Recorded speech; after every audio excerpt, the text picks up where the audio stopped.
Bienvenue chez simahost.com. Donc, moi, c'est M. Sima. Je suis le PDG de simahost.com. Comme vous le voyez aujourd'hui, je viens devant vous pour développer un sujet très capital. Très capital, super important. Donc, qui suis-je? Comme je l'ai dit, je suis le PDG de simahost.com. Moi, c'est M. Sima. Donc, mon entreprise se situe au 4212 Sainte-Catherine-Est, ici à Montréal. 4212 Sainte-Catherine-Est, ici à Montréal. Alors, regardez bien le sujet que je vais développer avec vous. Donc, comme vous le voyez là-bas, donc ici, vous avez dette, vous avez taxes, et puis vous avez aussi la comptabilité. Alors, comme vous le voyez, donc vous avez la dette, vous avez les taxes, et puis vous avez la comptabilité. Donc, ce sont là les trois mots ici qui sont là. C'est des mots qui sont très capitaux que vous devez comprendre. Pourquoi vous devez le comprendre? Parce que vraiment votre réussite au Canada en dépend. Et c'est ma prière que vous puissiez réussir financièrement, vous tous. Et c'est pourquoi je partage ça avec vous. Et j'espère que avec votre capacité de comprendre vos aptitudes qui ont été développées au travers les années que vous avez fait les études. Et pour ceux qui n'ont pas fait vraiment de longues études, c'est pas grave. Parce que vraiment, c'est pas trop tard. Vous devez absolument comprendre la dette, ou bien plusieurs dettes, la taxe, ou bien les taxes, comment ça fonctionne ici au Canada, et la comptabilité. Voilà, donc on va développer les trois sujets avec vous. Premièrement, je ne suis pas seulement le PDG, mais je suis le fondateur de simahost.com. Alors, il y a absolument 11 ans, ça fait 11 ans maintenant, que je suis en train de rouler cette entreprise qui est sans dette. C'est pourquoi je vous dis, vous devez comprendre la dette. Donc, la dette peut jouer à vos faveurs, tout comme ça peut aussi vous détruire. Donc, il faut comprendre comment la dette fonctionne et puis vous le mettez à votre avantage. Parce qu'il y a les gens qui prennent des dettes, soit sur des cas de crédit, ou bien ils vont aller prendre une marge de crédit à la banque, ou bien sûr, ils vont aussi emprunter peut-être chez les amis, la famille, ainsi de suite. Mais une fois que vous avez cet argent-là, qu'est-ce que vous faites avec? Vous prenez l'argent, peut-être vous allez acheter des choses qui sont inutiles. Inutiles dans quel sens? C'est des choses qui n'ont pas de retour sur l'investissement. Alors, j'utilise des termes qui sont peut-être un peu techniques au niveau du commerce, au niveau de l'intelligence financière, mais vous allez comprendre que c'est super important. Si vous n'arrivez pas à comprendre, veuillez communiquer avec moi. Je peux toujours vous aider. Et ça, c'est pire simple, juste un partage pour que tout le monde qui va regarder cette vidéo va dire « Waouh, ça a ajouté quelque chose sur ma connaissance. » Alors, vous prenez des dettes qui vont vraiment vous permettre de générer des bénéfices Et c'est à partir de ces bénéfices-là que vous allez acheter maintenant des choses dont vous voulez. Par exemple, vous achetez une voiture, vous achetez une maison, vous achetez des habits, vous achetez pleinement des choses, des cellulaires de haute gamme, ainsi de suite. Mais ne prenez pas de l'argent que vous avez sur la carte de crédit ou bien que vous prenez une marge de crédit en banque et puis vous prenez cet argent-là, vous allez le lapider en achetant des choses qui perdent leur valeur et à ce moment-là, vous n'avez aucun retour sur l'investissement. Et quand je dis investissement, vous avez investi dans un cellulaire ou bien vous avez investi dans une voiture ou bien vous avez investi dans des habits qui sont super, super chers.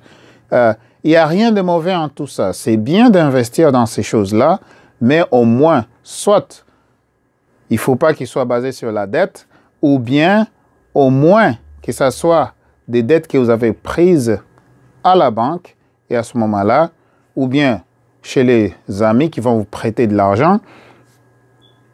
Et super simplement, vous allez avoir des retours sur l'investissement dans les choses que vous prenez cet argent et vous l'investissez dans ces choses-là qui vont vous retourner en retour de l'argent. Et c'est à partir de ces bénéfices-là que vous allez vraiment aller chercher à acheter toutes les bonnes choses du monde qui vous intéressent. Ça, c'est par rapport aux dettes. Et aussi, la dette peut jouer une mauvaise tour sur vous-même. Dans quel sens? Quand vous prenez cet argent-là et vous lapidez cet argent-là et vous n'avez pas assez de moyens pour repayer l'argent, soit au complet et même partiellement, ainsi vous finissez peut-être par faire faillite. Et quand vous faites faillite, ça vous suit durant entre 7 ans et 11 ans, dépendamment de quel genre de faillite que vous avez faite.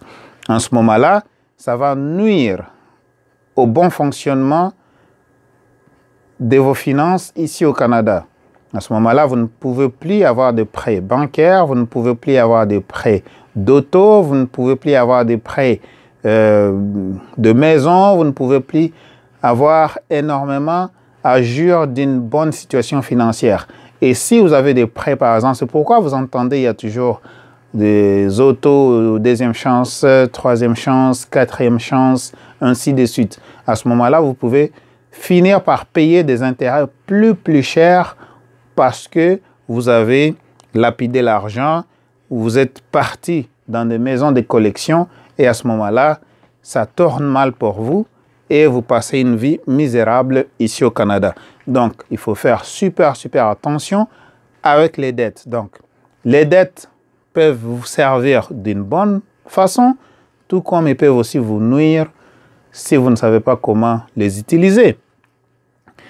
En partant de cela, je peux dire que si vous êtes là, vous suivez cette vidéo aujourd'hui et que vous avez des dettes, vous voulez répartir à zéro, sans pour autant faire faillite, parce que ça ne sert à rien de faire faillite si vous avez juste 10 000 $ de dettes, 15 000, 20 000, 30 000, 50 000 $ de dettes. Ça ne vaut pas la peine de faire faillite. Alors, je suis là de 5h PM à 11h PM. Venez me voir, comme ça on va parler. Je vais vous aider. Je vais vous donner des informations qui sont super importantes et qui peuvent vous aider à répartir à neuf. Maintenant, on va aller aux taxes. On va parler des taxes. Vous voyez la taxation ici? Les taxes. Les taxes, j'aime bien. J'aime bien parce que quand vous payez les taxes, ça sert à plusieurs services. Et ces services-là sont là au détriment de... bon, pas tellement au détriment, je peux dire. Ils sont là pour servir la population. Mais il y a des limites. Il y a des limites dans quel sens? Parce que tout le monde, bien sûr, doit faire sa part. Mais une fois on donne l'argent au gouvernement, bien sûr, le gouvernement utilise notre argent pour nous donner des services. Mais il arrive des moments où vous payez des taxes avec un surplus. Donc, vous en payez plus par rapport à ce que vous devriez payer. Tout simplement parce que vous ne connaissez pas comment est-ce que la taxation fonctionne. Alors, je vous encourage, quand vous écoutez cette vidéo, informez-vous, éduquez-vous. Comment est-ce que vous pouvez avoir des crédits d'impôt qui sont très avantageux pour vous-même? Comment est-ce que vous pouvez avoir à payer des taxes, mais à un taux de pourcentage très très bas ou quasiment à ne pas tout simplement les payer.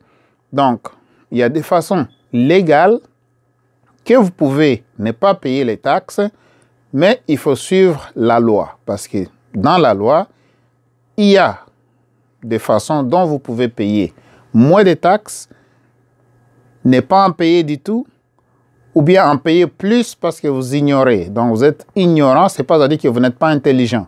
Vous ignorez tout simplement comment est-ce que la loi de la taxation fonctionne. Pire et simple, juste pour vous donner une idée, vous êtes un employeur simple. Écoutez-moi très bien. Vous êtes un employé simple. Vous payez entre 15% jusqu'à 35%, voire 40% même des taxes. Vous payez la taxe parce que vous êtes juste un employé. Ça, c'est la loi des employés. Vous devez en payer entre 15 et 40%, voire même 50%. Si vous faites des heures supplémentaires, ainsi de suite. Maintenant, pour nous qui avons des business, pour nous, je répète très bien, nous qui avons des business, nous payons la taxe après avoir encaissé notre part. Vous la payez avant que ça arrive chez vous. Le gouvernement a déjà pris sa part. Et nous, on le prend avant que le gouvernement puisse le prendre. Maintenant, si vous ne comprenez pas ce langage-là, encore une fois, venez me voir, je vais vous expliquer, je vais partager avec vous pire et simple comment est-ce que ça fonctionne. Et aussi, pour ceux qui n'ont pas de business, je vous encourage énormément de commencer quelque chose. Que ce soit à la maison, que ce soit une pignon sur rue, comme moi ici. Donc, soyez employé et un businessman ou bien un businesswoman, comme on le dit en anglais. Soyez un employé ou bien un homme d'affaires ou bien une femme d'affaires en même temps. Donc, ayez les deux statuts en même temps. Ça va vous aider, je répète très bien, ça va vous aider à payer moins d'impôts. Ça va absolument vous aider à payer moins d'impôts. Pourquoi? Parce que la loi le dit, tout simplement. Donc, ceux qui travaillent seulement, ils sont surtaxés. Ceux qui ont de business et travaillent en même temps, ils sont taxés pas trop, je peux dire moyennement, même à un pourcentage qui est moins. Et pour ceux qui sont en affaires, soit ils n'en payent pas du tout, et c'est eux qui reçoivent du gouvernement en retour. Pourquoi? Parce que la loi le dit tout simplement. Alors, si vous doutez de ce que je suis en train de vous dire, allez faire un tour chez revenuquebec.ca et puis vous allez essayer de faire un tour là-bas. Vous allez voir qu'il y a des informations pertinentes qui sont là, qui peuvent vous aider. Mais moi qui suis ici, moi qui est absolument en place en ce moment dans mon magasin au 4212 Sainte-Catherine-Est à Montréal, je suis en train de partager cette information avec vous tout simplement parce que vous pouvez utiliser par exemple les retours d'impôts. Ça, c'est la taxation qui vous revient à la fin de l'année et ça, vous pouvez l'utiliser encore une fois, je répète, vous l'investissez et à ce moment-là, vous avez un retour sur l'investissement et sur le retour sur l'investissement, c'est avec ça que vous allez dépenser. Vous achetez soit des habits, la voiture, vous faites un dépôt pour quelque chose que vous aimez acheter, vous faites un voyage, ainsi de suite. Mais ce n'est pas vraiment intelligent, pas du tout. Ce n'est pas intelligent de prendre l'argent endetté, soit une marge de crédit ou bien une carte de crédit, et aller dépenser ça directement. Donc, il ne faut pas faire ça. Je vous invite à ne pas le faire parce que c'est stupide. OK? Alors, deuxièmement, vous allez me dire, mais maintenant, pourquoi ces cartes de crédit sont là ou bien cet argent est là, les marges de crédit, ainsi de suite? Eh bien, ils sont là pour que le banquier, lui, puisse faire son argent. Et toi, tu fais quoi? Quand tu prends cet argent-là, tu fais quoi avec? Pourquoi toi, tu ne fais pas l'argent avec cet argent-là et puis les repayer sur les bénéfices que toi, tu fais? Donc, ça dépend de la façon dont tu penses. Ça dépend de la façon dont tu vois les choses. Et puis, tu vas dire, bon, parce qu'il y a toujours des esquisses. Tu vois, le pauvre a toujours des esquisses. Et c'est pourquoi il reste toujours pauvre. Alors, on parle de riches en éducation financière ou pauvres en éducation financière.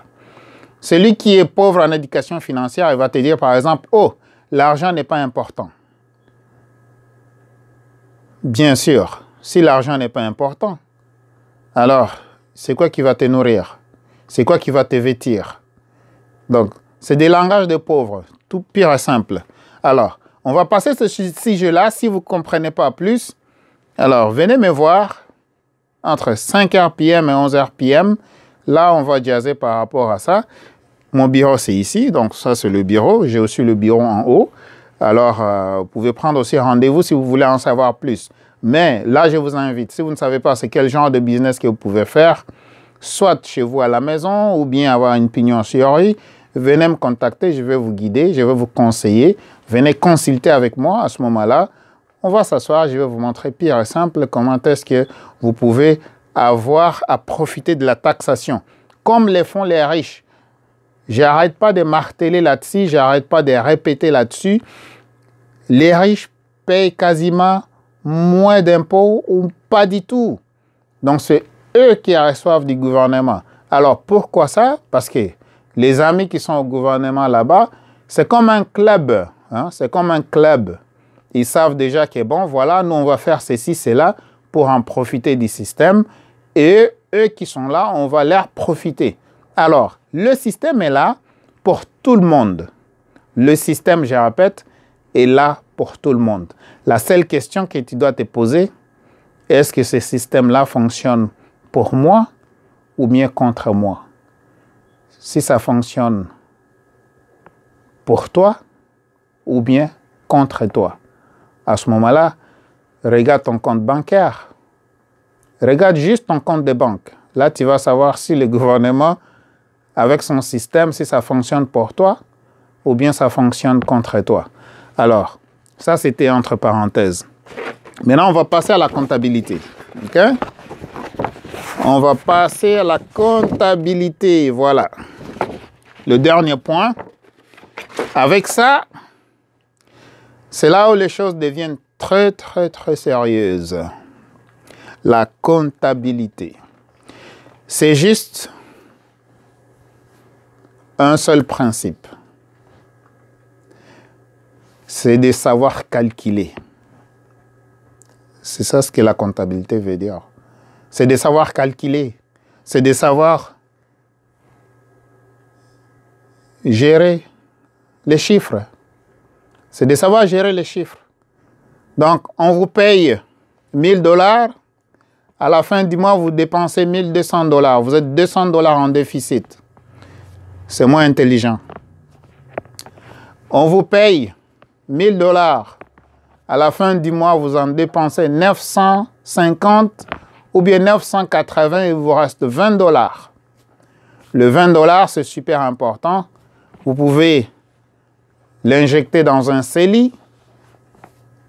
Si vous avez acheté de l'investissement dans le CELI, peut-être il y a des investissements qui payent entre 10 à 14% par année. Et le 20 $ va graduellement générer des revenus pour toi. Donc, c'est l'argent maintenant qui commence à travailler pour toi.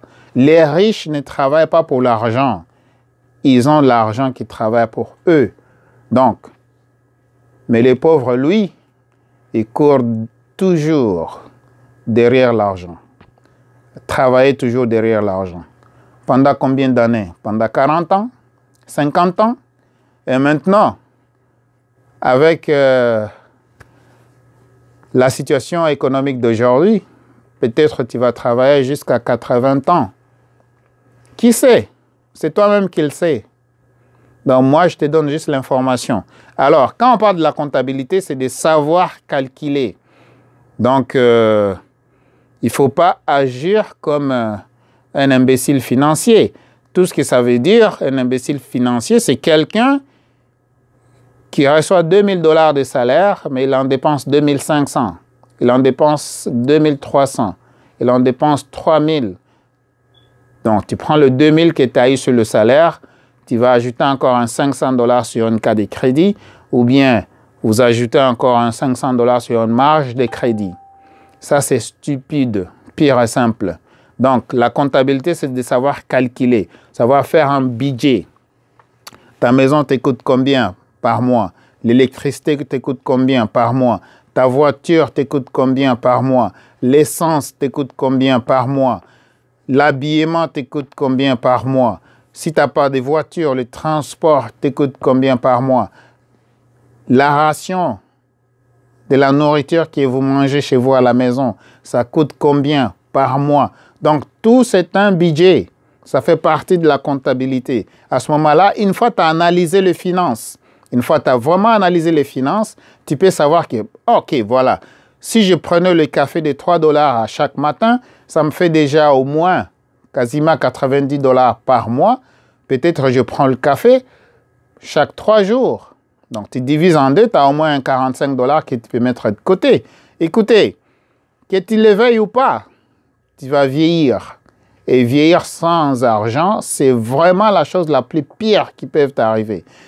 Vieillir sans argent, c'est vraiment la chose la plus pire qui peut t'arriver. Je le répète, vieillir sans argent, c'est la pire chose qui peut t'arriver sur cette planète ici. Et vraiment, peut-être, pour nous les immigrants, encore, il faut faire très, très attention. Parce que si tu dis, écoutez, ben, moi, j'aimerais aller retraiter au pays, ben, là où, quand je dis pays, c'est de là où tu es venu. Donc, tu as immigré, tu es venu ici. Ben, si tu es né ici en tant que Québécois, ben, bravo. Alors, tu te prépares parce que la retraite, c'est un mythe. Hein? La retraite, c'est un mythe, pire et simple. Donc, c'est à toi de le préparer. Tu ne peux pas dépendre du gouvernement pour dire qu'écoutez, moi, le gouvernement va me donner, je vais avoir une belle retraite. Je te dis maintenant, tu es en train de rêver. Juste regardez là où tu es actuellement. Si tu reçois une lettre du gouvernement, souvent ça vient de Retraite Québec, ils te disent que bon, voilà, depuis que tu es entré au Canada jusqu'à date, voici ce que tu as contribué dans la caisse des retraites. Et si tu prenais ta retraite demain ou bien après-demain, voilà l'argent que tu vas avoir. Si tu comprends ce que je suis en train de dire. Alors, quand on te dit que la retraite, c'est un mythe, c'est quand tu penses que c'est le gouvernement qui va prendre soin de toi. Bien sûr, on va te donner une petite pension de vieillesse. Mais est-ce que tu veux vivre avec ça? Tu ne peux pas vivre avec ça. Donc, tu auras à manger, tu auras à dormir. Peut-être pas pour acheter le gaz. Pire et simple, peut-être tu ne trouveras même pas le billet pour te retourner chez toi. Si un jour tu décides que tu allais revenir ou que tu allais retourner dans ton pays d'origine. Alors, tout ça, c'est des conseils qu'on vous donne. Ça, c'est des conseils que je partage gratuitement avec vous. Donc, il faut comprendre. Tout le monde est né avec une intelligence que Dieu lui a donnée. Mais l'intelligence financière, ça s'apprend. La discipline de finance, ça s'apprend. Et ça va déterminer exactement le futur que tu vas avoir. Alors, les gens vont dire que, bon, écoutez, Simon, peut-être pour toi, c'est facile parce que tu comprends le business. N'importe quoi. Il y a un Américain, c'est un multimillionnaire. Il a fait son argent en vente. Il s'appelle Brian Tracy. Vous pouvez aller sur Google, vous allez chercher Brian Tracy. C'est quelqu'un qui avait dit que tu peux apprendre tout. Tout est apprenable. Tout est apprenable. Donc, tu peux tout apprendre. C'est la même chose. Tu as appris à conduire une voiture. Tu as appris à manger. Tu as appris à marcher. Tu as appris à parler. Donc, on est vraiment des êtres les plus intelligents sur la planète. Et tout ce qu'on peut mettre notre mental là-dessus, si on se décide qu'on va l'apprendre, c'est sûr que tu vas l'apprendre et puis tu vas la maîtriser. Donc, demain, si tu t'es réveillé, tu prends une décision. C'est juste une question de décision. Si tu te disais que, bon, voilà, je vais être... avant que je le dise, je reviens sur un point. Pourquoi tu te dis que, bon, je vais aller à l'école, je vais apprendre à être historien, je vais apprendre à être plombier, je vais apprendre à être un avocat, je vais apprendre à être... Donc, vous apprenez, vous apprenez, vous apprenez. Maintenant, en fait, compte, si vous avez des diplômes que vous avez acquis à l'école, comme moi, j'ai des diplômes en informatique, mais ce n'est pas avec ça que vous allez avoir à combler les besoins financiers qui vont vous tenir jusqu'à la fin de votre vie. Étant donné qu'à l'école, on ne nous apprend pas comment faire les affaires. Dans quel sens? On ne nous apprend pas l'intelligence financière. Seuls les gens, ou bien ceux qui ont appris l'intelligence financière, c'est une éducation, en fait, qui va vous permettre de vous libérer financièrement et avoir aussi le temps de bien savourer les finances que vous avez créées. Donc, avoir le temps de générer l'argent et de jouir aussi de cet argent-là que vous avez généré. Donc, c'est là où on parle de l'intelligence financière. Donc, à l'école, on n'apprend pas ça. Vous apprenez à être avocat, peut-être vous allez passer le barreau, vous passez toute la journée à la cour, vous attendez les clients qui vont vous payer. Si vous n'êtes pas payé avec ça, vous n'avez pas... En passant, les avocats n'ont pas de fonds de pension. Les infirmiers aussi n'ont pas de fonds de pension. Les médecins, ainsi de suite. La liste est longue, donc on ne peut pas l'épuiser dans cette vidéo. Je vous encourage, en écoutant cette vidéo, maîtrisez la comptabilité, n'allez pas au-delà de vos finances. C'est stupide. Apprenez à investir. Il y a plusieurs façons d'investir. Vous pouvez investir dans les fonds mutuels, vous pouvez investir dans les bons du gouvernement, vous pouvez investir dans les actions, vous pouvez investir dans des comptes épargne peut-être avec des comptes comme des GIC, peut-être le pourcentage soit 4% et plus. Alors, apprenez les finances. Vous allez être choqué. Donc, vous allez vous choquer vous-même par la découverte que vous allez faire dans le sens que vous allez dire « Oh, si je savais, où est-ce que j'étais tout ce temps ?» Donc, je vous encourage à maîtriser les trois choses. La dette, comment ça fonctionne? Les taxes, Comment ça fonctionne? Il faut que ça soit à votre avantage. La dette aussi, il faut que ça soit à votre avantage. La comptabilité, c'est la dernière chose qui va sceller tout. Et quand ça scelle tout ça, ça vous permet d'avoir des surplus dans votre compte de banque. Et surtout, quand vous avez des surplus, ça veut dire que vous êtes un bon gestionnaire. OK? Vous êtes un bon gestionnaire et là, vous allez avoir de l'argent et le temps en même temps pour jouir de tout ça. Alors, voilà, je suis au moins à 30 minutes de cette vidéo. Je vais m'arrêter par là.